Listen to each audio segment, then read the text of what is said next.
నమస్కారం Zee TV news కి స్వాగతం. ప్రతిక్షణం ప్రజాహితం. తొలి ఏకాదశి పర్వదినాన్ని పురస్కరించుకొని పలు దేవాలయాలు భక్తులతో కిటకిటలాడాయి. ఉదయం నుంచి సాయంత్రం వరకు భక్తులతో దేవాలయాల వద్ద మహిళలు అంతా ప్రత్యేక పూజలు చేశారు. సికింద్రాబాద్ చారిత్రాత్మకమైన శ్రీ గణేష్ దేవాలయంలో భక్తులు అధిక సంఖ్యలో విచ్చేసి ఉదయం నుంచి ఆదిదేవుడైన వినాయకుడిని మొక్కి ఆశీర్వాదం పొంది తమ జీవితాలు చక్కగా ఉండాలని ఆ దేవుణ్ణి దర్శించుకుంటున్నారు. ఈ సందర్భంగా ఆలయ కమిటీ చైర్మన్ ప్రభాకర్ యాదవ్ మాట్లాడుతూ భక్తులకు ఎలాంటి ఇబ్బందులు లేకుండా అందరికీ సౌకర్యాలు ఏర్పాటు చేశామని 2000 మందికి పైగా భక్తులు విచ్చేసి దర్శించుకున్నారని ఎలాంటి ఇబ్బంది లేకుండా అన్ని సౌకర్యాలు ఏర్పాటు చేశామని తెలియజేశారు. ఏకాదశి రావడం నా మొదటి పండుగగా భావిస్తున్నాను. వచ్చిన భక్తులకు అందరికీ చాలా ఈరోజు 2000 నుంచి 3000 భక్తులు వచ్చినారు. ఇక్కడ ఎందుకంటే ఫుల్ క్రౌడ్గా ఉన్నది భక్తులు అంతా. ఇది ఫస్ట్ నా చైర్మన్ పదవి రాగానే ఫస్ట్ పండుగ రావడం నా అదృష్టంగా భావిస్తున్నాను. ఈ ఈ ఈ పండుగని ఇంకా ఎక్కువ తీసుకొని వెళ్ళాలి పబ్లిక్లోకి. భక్తులకి ఏ ఇబ్బంది లేకుండా అన్ని సౌకర్యాలు చేస్తున్నాము. ఏదైనా చూస్తాము. ఇప్పటివరకు ఎంతమంది భక్తులు హాజరయ్యారు? 2 నుంచి 3000 దాకా భక్తులు వచ్చారు. అందరికీ దర్శనాలు మంచిగా చేపిస్తున్నాము. ఏ ఇబ్బంది మా తోటి ట్రస్ట్ బోర్డు మెంబర్లు అందరు పార్టిసిపేట్ చేస్తున్నారు. ఇది ఫస్ట్ టైం నాకు రావడం అవకాశం. అందరినీ సికింద్రాబాద్ గణేష్ టెంపుల్ ధర్మకర్తగా ఈ అవకాశం ఇచ్చిన మా గణేష్ అన్నకు ఫస్ట్ ఆఫ్ ఆల్ నేను శుభాకాంక్షలు తెలుపుతున్నాను.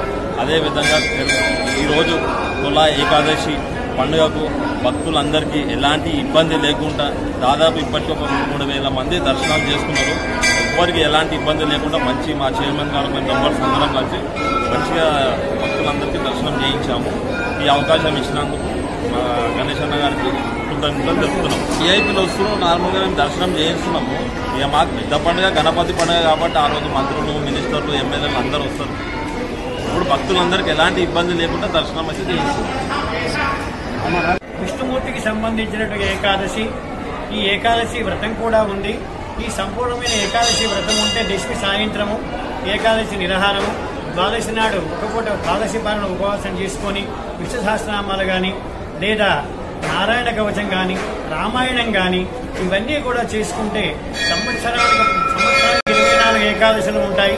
ఆ 24 ఏకాదశులలో ఒక్కొక్క ఏకాదశికి ఒక్కొక్క నామకరణం చేయబడింది.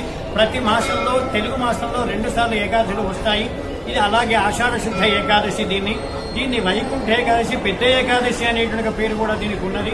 ఇది చాలా విశిష్టమైనటువంటిది.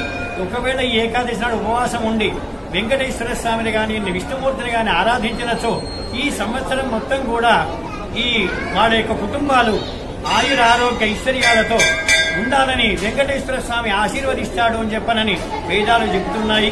కాబట్టి భాగవతంలో కూడా ఏకాదశి కృష్ణ భగవాను యొక్క ఇష్టమైనటువంటిది. ఏకాదశి నాడు ఆయన ఏది కోరుకున్నా కానీ ఇచ్చేటువంటి మహానుభావులు. కాబట్టి ఈ ఏకాదశి చాలా విశిష్టమైనటువంటిది. కాబట్టి 50 మంది మన గణపతి దేవాలయంలో వెంకటేశ్వర స్వామిని నెలకొల్పినాము. ఈ రోజు ఈ వైకుంఠ ఈ పెద్ద ఏకాదశి నాడు ఉదయాన్నే పంచామృత ఫలోదక శుద్ధోదక అభిషేకాలు, అష్టోత్తర నామాలు, తర్వాత అలంకారాలు చేసి చాలా మంది భక్తులు ఈ రోజు ఈ వెంకటేశ్వర దర్శనం చేసుకుని వాళ్ళ తీర్థ ప్రసాదాలు స్వీకరించి వాళ్ళ జన్మ పునీతము చేసుకున్నారు. మా గణపతి గుడి చైర్మన్ గారు కూడా ఈ కమిటీ వాళ్ళు కూడా ఈ పూజలో పాల్గొని వాళ్ళు ధన్యులైనారని ఎంతో సంతోషంగా చెప్పుకుంటున్నాం.